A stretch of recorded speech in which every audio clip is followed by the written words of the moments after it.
নমস্কাৰ ৰাইজসকল, সকলোকে স্বাগতম জনাইছোঁ মই ইউটিউবৰ অন্য এটা মিনি ব্লগলৈ। বহুত দিন হ'ল মিনি ব্লগ বনোৱা নাই, সেয়েহে ভাবিলোঁ মিনি ব্লগ এটা বনাওঁ আৰু আপোনালোকক দেখাওঁ। এয়া আমি আহিলোঁ আজি চিনেমা চাবলৈ, মানে ভাইমন্দাখন চাবলৈ।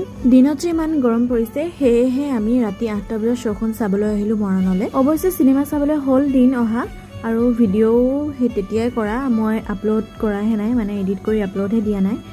আৰু এতিয়া আমি আহিলোঁ চিনেমা হল পাই গ'লোহি আৰু এতিয়া আমি চাম আৰু চিনেমা ষ্টাৰ্ট হোৱা নাই, হ'ব আৰু লাহেকৈ। আপোনালোকে সকলোৱে চালেই চাগৈ এখন চিনেমাখন ভাল লাগিলে সঁচাকৈ চাই।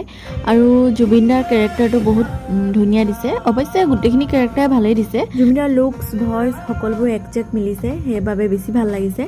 আৰু এতিয়া চিনেমা চাই মেলি এতিয়া ঘৰলৈ উভতাৰ সময়ত কিবা এটা খাই ল'লোঁ। ইয়াত প্ৰায় 11টাই বাজিলে। এতিয়া আমি লাহেকৈ গৈ থাকোঁ আৰু আজি মোৰ মিনি ব্লগটো ইমানেই আছিল। আপোনালোকে কেনেকুৱা পালে চাই জনাব সকলোৱে। Bye bye.